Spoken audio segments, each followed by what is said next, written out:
Break के बाद आपका स्वागत है। अब बात कर लेते हैं भारत बंद की। देश भर में एक बार फिर से किसानों का भारत बंद होने जा रहा है।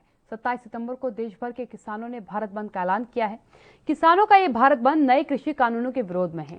तीनों नए कृषि कानूनों को पारित हुए 1 साल से ऊपर का समय हो चुका है। किसान इस कानून के खिलाफ दिल्ली से सटी सीमाओं पर करीब 1 साल से प्रदर्शन कर रहे हैं। दिल्ली की सीमा पर देश भर के किसानों ने डेरा डाल रखा है। वहीं देश के अलग अलग राज्यों में भी किसान जगह जगह विरोध प्रदर्शन कर रहे हैं। वहीं किसान संगठन ने कहा है कि भारत बंद शांतिपूर्ण होगा। 27 सितंबर को भारत बंद सुबह 6 बजे से शुरू होगा और शाम को 4 बजे तक जारी रहेगा। इस दौरान कई तरह की आवाजाहियों पर पूरी तरीके से प्रतिबंध रहने वाला है।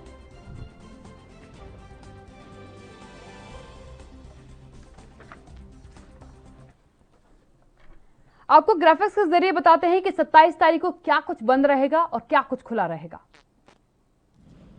27 तारीख को क्या क्या बंद रहने वाला है। केंद्र और राज्य सरकार के सभी दफ्तर और संस्थाएं जो हैं वो पूर्णतः बंद रहेंगी जब भारत बंद क्योंकि किसानों ने बुलाया है उस दरमियान। और बाजार, दुकान, उद्योग के सभी 27 तारीख को बंद रखा जाएगा, यानी कि जो बाजार, दुकानें हैं वो भी बंद रहने वाले हैं। इसके साथ ही स्कूल, कॉलेज, यूनिवर्सिटी और सभी तरीके के शिक्षण संस्थान भी 27 तारीख को बंद रखने का ऐलान किया गया है। हर तरीके का सार्वजनिक यातायात और निजी वाहनों के लिए भी बंदी रहेगी, यानी कि जो लोग सार्वजनिक जो पब्लिक ट्रांसपोर्ट का इस्तेमाल करते हैं उन्हें उसकी व्यवस्था नहीं मिलेगी। किसी भी तरीके का सरकारी या गैर सरकारी कार्यक्रम को अनुमति नहीं दी जाएगी। क्या क्या छूट मिलेगी?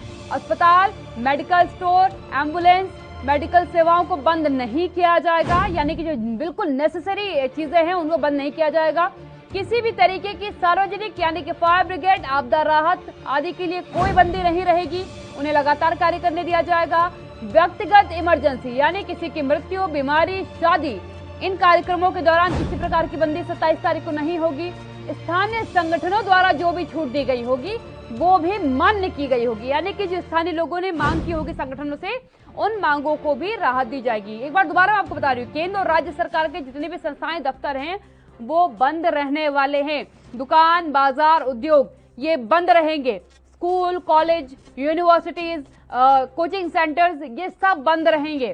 केवल जो इमरजेंसी सर्विसेज हैं, यानी कि आपकी एम्बुलेंस की सर्विस, फायर ब्रिगेड की सर्विस, इनको अलाउड किया जाएगा। इसके साथ ही राहत बचाव कार्य के जो दल होते हैं इन्हें राहत दी गई है, इन्हें ये आराम से सड़कों पर चल सकते हैं।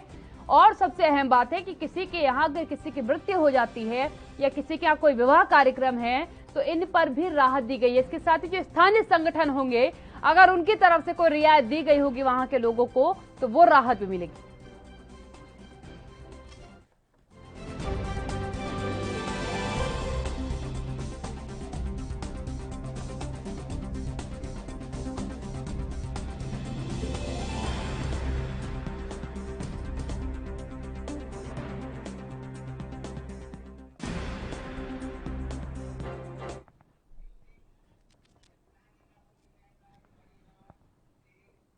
मेरे साथ मेरे पैनलिस्ट जुड़ चुके हैं, आपका परिचय कराती हूँ, चर्चा की शुरुआत करती हूँ। किसान नेता शिव सिंह जी मेरे साथ जुड़ चुके हैं, संयोजक है संयुक्त किसान मोर्चा के।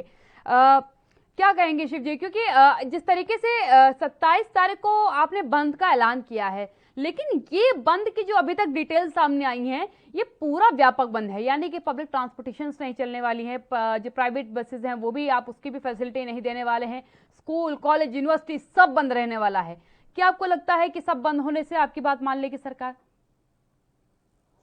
देखिए आदरणीय काव्या जी, जिस तरह से 1 साल से किसान सरकार के काले कानूनों को लेकर आंदोलित है और सरकार का जो रवैया है लगातार पूरा देश देख रहा है।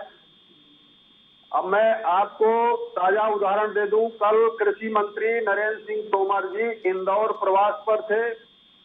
उन्होंने कहा कि 11 दौर की किसानों से बात हो चुकी है, लेकिन किसानों का जो प्रस्ताव है आज तक हमारे समझ में नहीं आया। ये स्पष्ट रूप से आज के समाचार पत्रों में प्रकाशित है। लेकिन 12वें दौर की बात हम नरेंद्र सिंह तोमर जी ने कहा कि 12वें दौर की बात हम किसानों से करने के लिए तैयार हैं। लेकिन किसान कोई प्रस्ताव लेकर आए, उनका कोई प्रतिनिधि प्रस्ताव लेकर आए, और दूसरी तरफ फिर से एक स्टेटमेंट जारी कर रहे हैं कि सन 2014 के बाद प्रधान बड़े अच्छे कानून बनाए और किसानों की आय दोगुनी हो गई, किसानों को एमएसपी का लाभ मिल रहा है, उनके चेहरे प्रसन्न मुद्रा पर हैं, तो किसानों को कोई तकलीफ नहीं है। लेकिन हम 12 दौर की बात करने के लिए तैयार हैं। तो मैं ऐसे कृषि मंत्री की घोर निंदा करता हूं। ऐसा तो कोई विक्षिप्त व्यक्ति भी स्टेटमेंट नहीं देता है कि आज 650 से अधिक किसान अपनी शहादत दे चुके। लगातार बीजेपी कार्यकाल में किसानों की आत्महत्या का दायरा बढ़ा है। तो कैसे आपकी सरकार अच्छे कानून ला रही है, अच्छे कानून बना रही है। देखिए, इस देश में, ये देश गांधी का देश है और गांधी जी ने कहा था कि हर व्यक्ति को काम चाहिए, पहला मुद्दा होना चाहिए। लेकिन सरकार की नाकामियों के चलते पूरे देश में बेरोजगारी का आलम है, महंगाई का आलम है और किसान बिल के चलते पूरे देश का किसान आंदोलित है। किसान अपनी शहादत दे रहा है, महंगाई है, बेरोजगारी है, निजीकरण है, बिजली का कानून है। इन तमाम मुद्दों को लेकर जब सरकार ने सारी व्यवस्था बिगाड़ दी है, चरमरा गई है, तब किसानों ने फैसला लिया है कि जो 27 का महाबंद होगा वो पूरे देश में व्यापक महाबंद होगा, उसमें जरूरी सेवाओं को बाधित नहीं किया जाएगा। जैसा कि आप इस संबंध में आपने बता दिया था पूर्व में ही, तो ऐसी भी कोई इमरजेंसी सेवाओं को बाधित नहीं करेंगे। और ये आजादी का आंदोलन है, पूरा देश खड़ा है, व्यापारी साथ दे रहे हैं, श्रमिक साथ दे रहे हैं, छात्र नौजवान साथ दे रहे हैं और ट्रांसपोर्टर साथ दे रहे हैं। तो मैं कुल मिला के पूरा देश इस आजादी की लड़ाई में शामिल है।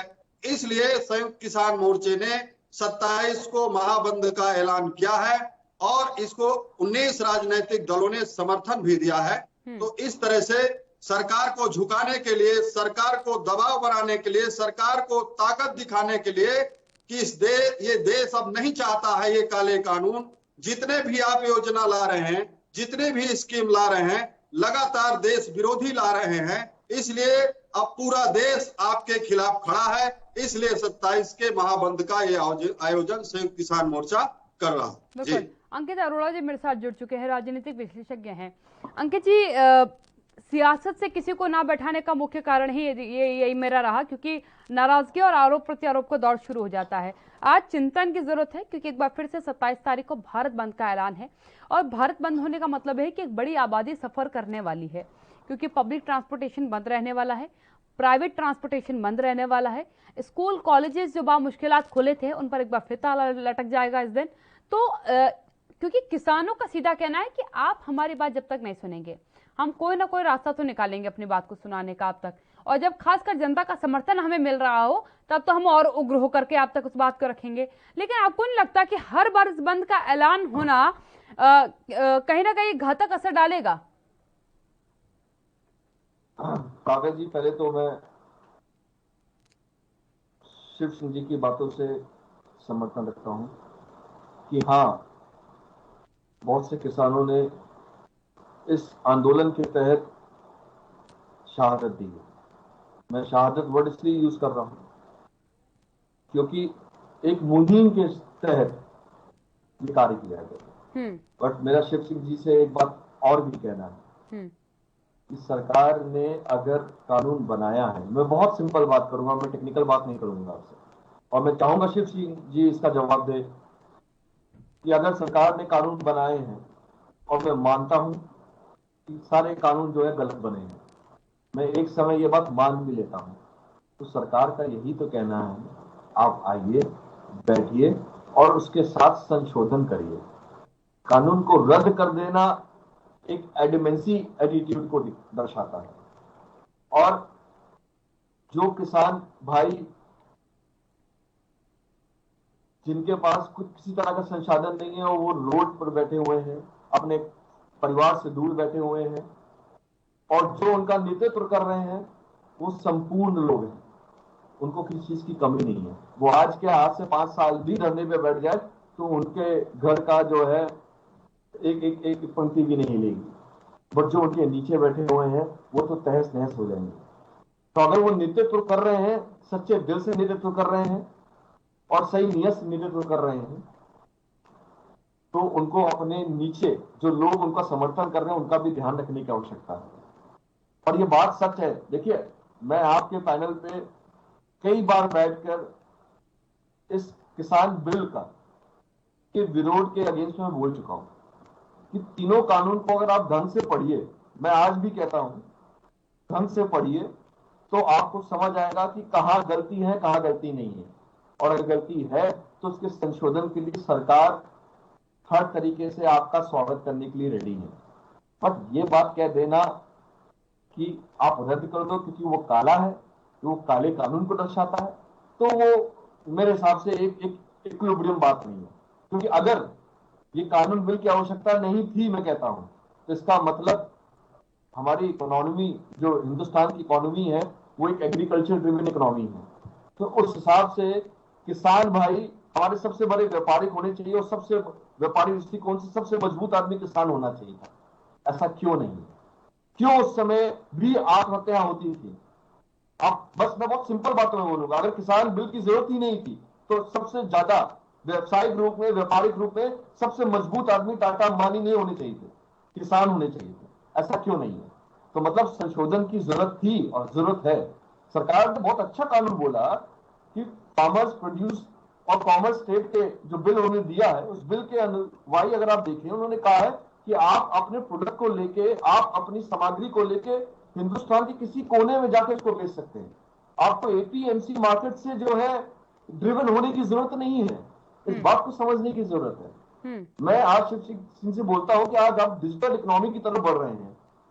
एक दुकान का दायरा, लेकिन अंकित जी, शिव जी, इस पर उनसे मैं जवाब जरूर लूंगी, लेकिन इससे पहले मैं आपसे एक सवाल पूछूंगी इसको लेकर, क्योंकि अभी आपने जो बात कही, वो सरकार कहती है कि आप किसी भी राज्य में हो, दूसरे राज्य में जाकर के फसल बेच सकते हो। आपको याद होगा अभी हालिया दौर में उत्तर प्रदेश के कुछ किसान पंजाब और हरियाणा बॉर्डर तक गए थे अपनी फसल को बेचने के लिए। याद होगा आपको, उन्हें लौटा दिया गया था। लौटाया ये कह करके दिया गया था कि पहले हम अपने राज्य के किसानों की फसल खरीदेंगे और जब अगर हमें लगेगा कि हम और फसल खरीद सकते हैं सरकारी तौर पर, तो हम उस फसल को खरीदेंगे। अगर इस तरीके से किसान बॉर्डर दर बॉर्डर घूमते रहे तो उनका ज्यादा आपको नहीं लगता कि खर्च हो जाएगा? क्योंकि सरकारी मंडी में ही कई किसान जो है वो ट्रैक्टर ट्रॉली किराए पर लेकर के जाते हैं और पर डे ट्रैक्टर ट्रॉली का किराया भाड़ा भरते हैं। बहुत अच्छी बात बोली काव्या जी आपने, और ये एक ऐसा पॉइंट है जो सरकार के समक्ष रखने की जरूरत है। इसी तरह के की पॉइंट की बिंदुओं को ध्यान में रखते हुए सरकार के समक्ष रखने की जरूरत है। आपका कंसर्न बेहद बहुत खूबसूरत है और बहुत ही लॉजिकल है कि एक किसान जिसने जीवन भर, पूरे साल भर हल जोत कर जो कुछ बनाया है, अगर उसको बेचने के लिए भी उनको उधार लेना पड़े ट्रांसपोर्ट के लिए, तो वो भी उनके लिए एक मार्ग जैसे होगा। तो ये सब देखिए, इसी चीज के लिए वेयर हाउसेस की आवश्यकता है, इसी चीज के लिए डिफरेंट पोर्टफोलियोज की जरूरत है।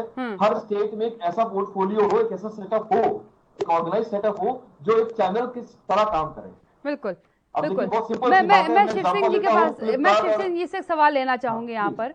शिव सिंह जी, मैं आपकी समस्याओं को बहुत बखूबी लंबे समय से देख रही हूँ, क्योंकि अभी हाल ही में आपकी फसल बिक्री हुई थी, उस समय जो आंकड़े सामने आए थे उस पर भी मेरी लंबी बहस हुई थी राजनेताओं से।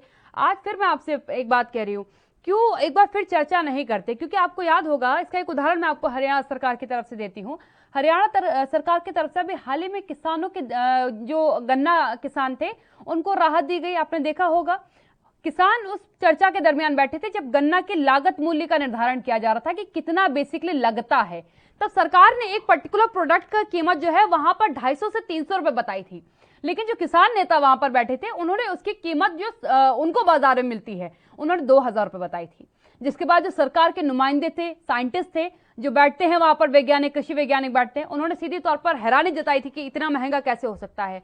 आपको नहीं लगता कि इन फैक्ट्स और फिगर को लेकर के आपको एक बार सरकार के सामने बैठना चाहिए कि जनाब, जिसको आप 200 रुपए गिन रहे हो वो हमको 200 का नहीं मिलता, आइए हमको बाजार में दिलवा के दिखाइए 200 रुपए कहाँ बिका। आप हमसे कह रहे हो, क्योंकि मैं इस बात से बहुत बखूबी आपको मानती हूँ, क्योंकि हाल ही में मैंने लखीमपुर खीरी का भी उदाहरण देखा, मैंने संभल का उदाहरण देखा, हरदोई का उदाहरण देखा। जब फसल की बिक्री की बात आई, सरकार कह रही थी कि जो कीमत है उस कीमत के आधार पर बिक रहा है, लेकिन उन किसानों ने सीधे तौर पर कहा कि मैडम 900 रुपए में मैंने अपनी फसल बेची है, चाहे 1800 रुपए कहते चाहे 1600 रुपए कहते, मैंने 900 रुपए में बेची है और मैं इसका आपको प्रत्यक्ष प्रमाण कर देता हूं। तो ये समस्याएं क्यों नहीं है सरकार के सामने बिल्कुल स्पष्ट रूप से रख रहे कि आइए जनाब आप करवा के दिखा दीजिए, नहीं हो रहा इतने में, इसके लिए तो बात करनी पड़ेगी ना। देखिए आदरणीय काव्या जी, मैं बताना चाहता हूं जी जी कि अभी हमारे साथी बोल रहे थे कि किसान बात क्यों नहीं कर रहे सरकार से, तो 11 बार किसान ही बात करने गए हैं, सरकार बात करने नहीं गई है, ये मैं स्पष्ट करना चाहता हूं। लेकिन नरेंद्र सिंह तोमर जी का यह स्टेटमेंट है कि किसानों का प्रस्ताव हमारे समझ में नहीं आता है। किसान कह रहा है कि हमको लिखित कानूनी गारंटी चाहिए एमएसपी की, तो आप कानूनी गारंटी देने के लिए तैयार नहीं है। मध्य प्रदेश का आंकड़ा बता दूं, 260 मंडियां बंद होने की कगार पर हैं, शासकीय मंडियां। 1975 रुपए गेहूं का रेट था, 1465 रुपए जुलाई अगस्त में, 1465 रुपए की मैं रसीद दे सकता हूं। सैकड़ों किसानों ने मई जून जुलाई अगस्त में 1465 रुपए का गेहूं बेचा। हमारे यहाँ उत्तर प्रदेश का बॉर्डर है, तो उत्तर प्रदेश के यदि कोई व्यक्ति मध्य प्रदेश में धान और गेहूं लेके आता है तो उसके जो ट्रैक्टर हैं, ट्रक हैं, वो सीज कर दिए जाते हैं, मुकदमा लगा दिया जाता है। तो ये कैसा कानून है? किसान कहां कहां भटकेगा? क्या सरकार की नीति है? किस तरह से सरकार लगातार किसानों की प्रताड़ना कर रही है? तो ये जो इनका जो आंकड़ा है, इनकी जो घोषणाएं हैं, वो टोटल दस्तावेज पर आधारित है सरकार की। किसानों को कोई लाभ नहीं मिल रहा है। किसान तो लगातार बात करने के लिए सरकार से तैयार है, और किसान ही जा रहा बात करने, सरकार का प्रतिनिधि कोई बात करने नहीं आया मौके में। और किसान कोई मवाली नहीं बैठा है, जो बार बार आप कह रहे हो खालिस्तानी मवाली है, आंदोलन जीवी है, इस तरह से आप किसान का अपमान कर रहे हैं, उन्हें प्रताड़ित कर रहे हैं, उनको ठंडे पानी से बौछारे दे रहे हैं, केले गड़वा रहे हैं, बैरिकेड्स लगा के उनको बंद करके रखा गया है। देश का अन्नदाता है, वही अन्न पैदा करता है, तो उसी के अन्न खाने से हमारे भी रगों में खून दौड़ता है, और प्रधानमंत्री मोदी जी के भी रगों में, नरेंद्र सिंह तोमर जी के भी रगों में, सबके रगों में उसी अन्न से खून दौड़ता है। तो सरकार को सोचना चाहिए। अभी आप बात कर रहे थे कि कहीं भी दुनिया में किसान, भारत देश के किसी भी कोने में किसान अपना अनाज बेच सकता है, तो किसान को आप भटका रहे हैं। 200 रुपया 100 के पार डीजल है, पेट्रोल है, और किसान वो डीजल भरवा के अपने वाहन से जब ले जाएगा, कहीं मध्य प्रदेश से उत्तर प्रदेश ले गया, बिहार ले गया, हरियाणा ले गया, तो उसकी लागत कितनी आएगी, और किस तरह से किसान के प्रताड़ना के लिए आप कानून बना रहे हैं। और मैं एक और बात स्पष्ट कर देना चाहता हूं कि एसडीएम इस कानून में है कि एसडीएम के कोर्ट में सुनवाई होगी।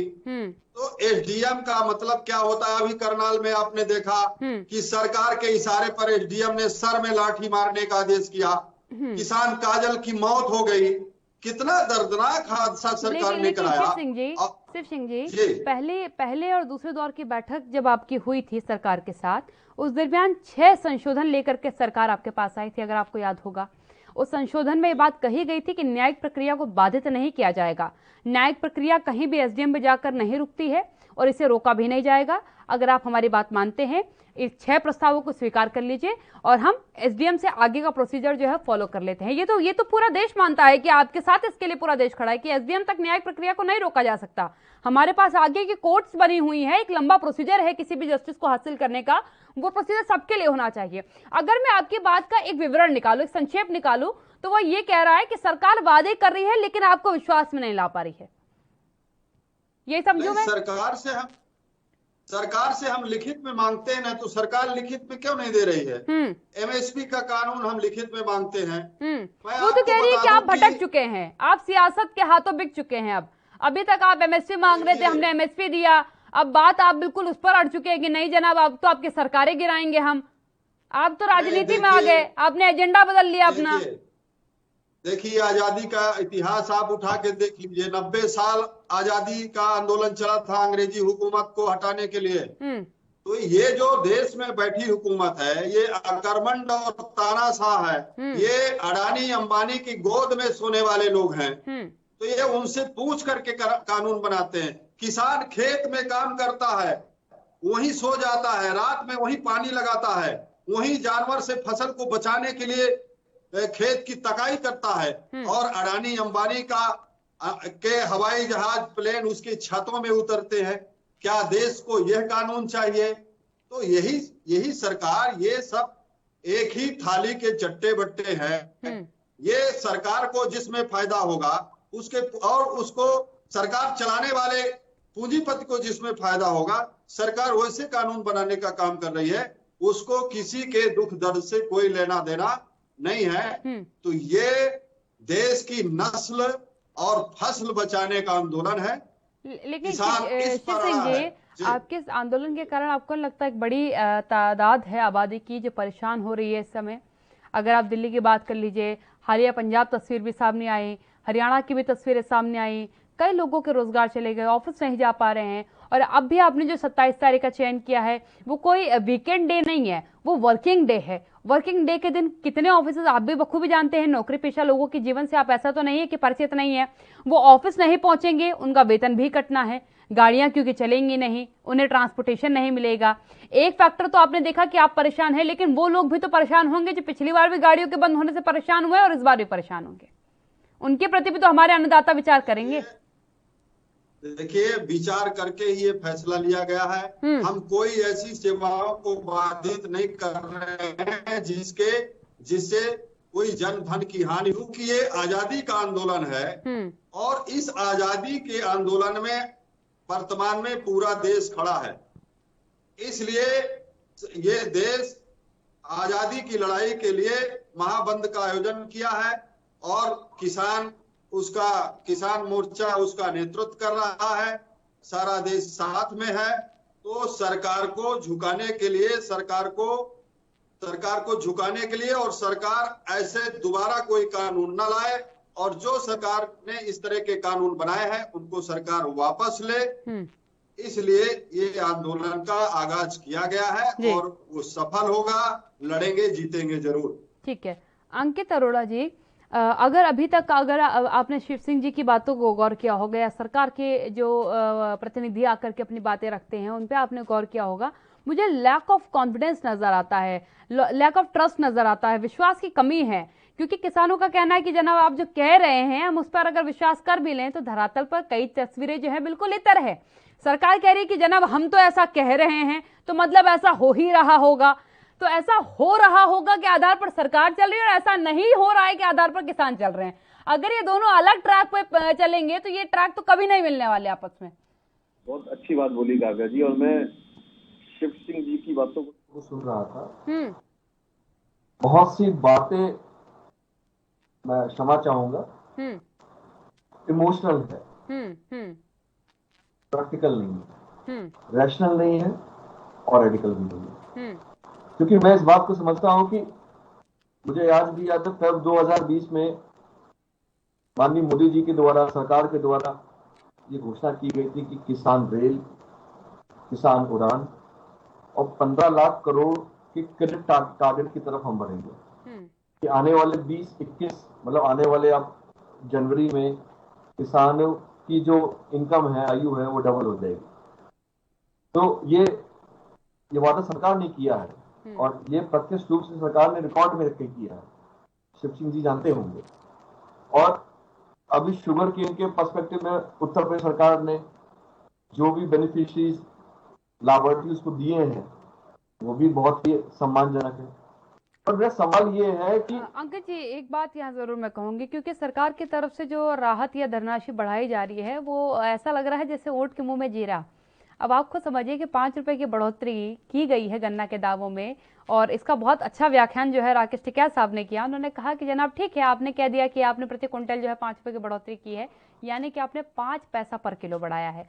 और 5 पैसे किस समय क्या कीमत है, कितना पानी गन्ने की फसल खा लेती है, पानी के दाम क्या चल रहे हैं, बिजली के दाम क्या चल रहे हैं, जिनसे हम पानी जमीन से खींच रहे हैं, उन नलकूपों के दाम क्या चल रहे हैं, इन सबको देख करके आप अगर दाम बढ़ाते तो हमें भी थोड़ी राहत मिलती, क्योंकि महंगा सब हो रहा है लेकिन फसल पे 2 रुपए या 5 रुपए की बढ़त हो रही है। जी मैं बहुत सिंपल बात समझना चाहूंगा, बहुत साधारण बात है, ऐसा राजनीतिक विश्लेषक में समझना चाहूंगा जी जी कि इसका समाधान क्या है। हम प्रॉब्लम आपको भी पता है, हमें भी पता है, आप किसानों से पूछेंगे तो वो अपनी दिक्कतें बताएंगी, सरकार से पूछेंगे सरकार अपनी दिक्कतें बताएंगी, सबकी अपनी अपनी लिमिटेशन है। बट समझने की जरूरत है इसका समाधान होगा कैसे, क्या धरना प्रदर्शन से होगा, क्या रोड ब्लॉक करके होगा, कि सुनवाई करके नहीं होगा, दोनों को एक का समाधान क्या है, विश्वास में लेना होगा, दोनों को जरूरत है अपने विश्वास में लेने की, वो है एक सकारात्मक संवाद, बिल्कुल बिल्कुल, और कुछ भी नहीं। चाहे आप धरने में 1 लाख ले आइए, 50 लाख ले आइए, चाहे सरकार उसको डिफेंड करने के लिए एक बहुत बड़ी सेना तैयार कर ले, एजेंडा तैयार कर ले, प्रोपेगेंडा तैयार कर ले, बट इस समाधान का सिर्फ एक ही उपाय है, वो है संवाद, वो भी सकारात्मक संवाद, जब की बिंदुओं के साथ लेके बैठा जाएगा, वो भी सही नीति और नियत के साथ। किसी और एंगल को एक्सप्लोर करते हुए आप इस किसान की समस्याओं से बाहर नहीं निकल पाएंगे। ये देखिए, मैं बता रहा हूँ, सरकार ने इसका कम्युनिकेशन सही तरीके से नहीं किया, ये बात तो मैं ऑन रिकॉर्ड कहता हूँ। सरकार ने अगर ये कानून लागू किया था, जिस समय ये कानून बनाया गया था, ऐसा नहीं है कि ये उन्होंने रातों रात बैठ के और सपना आया और उसको जो है ड्राफ्ट कर दिया। सारे राज्यों से इसकी सहमति ली गई है, सारे राज्यों ने इस पे सहमति दी भी है, अच्छे अच्छे विशेषज्ञ। तो 19 राजनीतिक दल आज किसानों के समर्थन में क्या कर रहे हैं अंकित जी? क्योंकि कोई तो है जो उनके साथ खड़ा हो गया जा करके, और उसके दम पर ये जो कह रहे हैं कि हम किसान तो है ही हैं, राजनीतिक दल भी हमारे साथ है और मानते हैं कि गलत हुआ है। देखिए, मैं क्या कह रहा हूँ, राजनीतिक दलों को तो अपना उल्लू सीधा करें आप। चुनाव का समय आएगा तो वो ऐसे एक्टिव हो जाएंगे जैसे किसान वही है। अब समझिए मेरी बात, नुकसान किसका हो रहा है? उनका, जो धरने पे बैठे हुए हैं, जो अपने परिवार से दूर बैठे हुए हैं, जो अब अपना कार्य भी नहीं कर पा रहे हैं, अपनी आमदनी भी नहीं बढ़ा पा रहे हैं, और उसके कारण जो एक मिडिल क्लास तबका है, जिस रोड को वो ब्लॉक कर रहे हैं, जहाँ पे ये धरना प्रदर्शन हो रहा है, वहां पे यातायात में जो दिक्कतें आ रही हैं, रूटीन दिक्कतें जो आ रही है, उनको झेलना पड़ रहा है। उन राजनेताओं को नहीं जो सिर्फ पोर्टफोलियो लेने के लिए माइक पे खड़े होकर जो है किसान का समर्थक दे रहे हैं। और मैं राकेश टिकैत जी से कभी आमना सामना हो तो मैं उनसे कुछ 5 सवाल पूछूंगा। मैं उन 5 सवालों को आज लिख के बैठा हुआ हूँ कि कभी उनसे मेरा आमना सामना हो तो मैं उनसे बहुत एक सवाल पूछूंगा। शिव सिंह जी से पूछ लीजिए, वो भी किसान नेता ही है, संयोजक है वो भी संयुक्त किसान मोर्चा के, जवाब देंगे आपके सवालों का। वो तो अच्छी बात है, मैं चाहूंगा कि एक बार टके जी से मेरा सामना हो और मैं उनसे पूछूं कि ये 5 सवालों को जवाब दीजिए। सरकार सुनने को तैयार है, सरकार संशोधन करने को तैयार है, आप क्यों नहीं? आप रद्द करके क्या कर लो? अच्छा, मैं कहता हूँ रद्द भी कर देते हैं, मैं मान लेता हूँ कानून काला है, क्या आपके पास कोई ऐसा ड्राफ्ट है जो सरकार को प्रपोज करे, जो सही नीति और नियत के साथ नहीं है, सिर्फ शब्दों में है, ड्राफ्ट नहीं है? क्योंकि समय मेरे पास समाप्त हो रहा है, मुझे शिव सिंह जी से सवाल लेना है, समय क्योंकि मेरे पास समाप्त हो रहा है। शिव सिंह जी, एक तरीका तो जरूर निकलता है यहाँ पर। देखिए, 2 तरीके हैं, पहला तो जो है सकारात्मक तौर पर कोई चर्चा कर ली जाए और उसका कुछ अच्छा परिणाम निकल जाए। दूसरा, गवर्नमेंट के साथ हम डू एंड डाई का फॉर्मेट अप्लाई नहीं कर सकते कि आइदर आपको यही करना होगा वरना ये नहीं हो सकता। आप पूरा का पूरा कानून संशोधित करवाने का अधिकार रखते हैं, सरकार भी इस बात को मानती है कि आप टॉप टू बॉटम पूरा का पूरा कानून संशोधित करवा दीजिए, क्योंकि रद्द करवाना किसी न किसी सरकार के अपमान की बात हो जाएगी कि सरकार ने सदन से, यानी कि संविधान के मंदिर से जो कानून लेकर के आए हैं उस कानून को ही धता बता दिया गया। आप पूरा कानून संशोधित करवा लीजिए। देखिए काव्या जी, मैं पहले बताऊं कि जो हमारे सम्मानी बैठे हैं, तो पहले तो सरकार से प्रेरित होकर के पूरी तरह से उनका जो भी आज वक्तव्य आया है वो कहीं ना कहीं सरकार से प्रेरित होकर बयान दे रहे हैं। आपका कहना है कि सरकार कानून बनाई, सरकार वापस लेगी तो बड़ा अपमान होगा।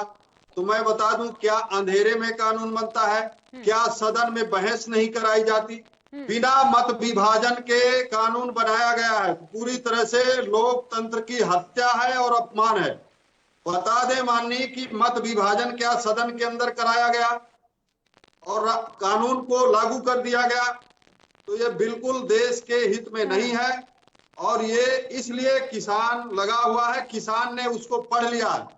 मेरा तो आरोप है ना, किसान से ज्यादा पढ़ा लिखा नहीं सरकार के लोगों से, चाहे वो प्रधानमंत्री जी हो चाहे नरेंद्र सिंह तोमर जी हो, उनसे ज्यादा पढ़ा लिखा आज देश का किसान है।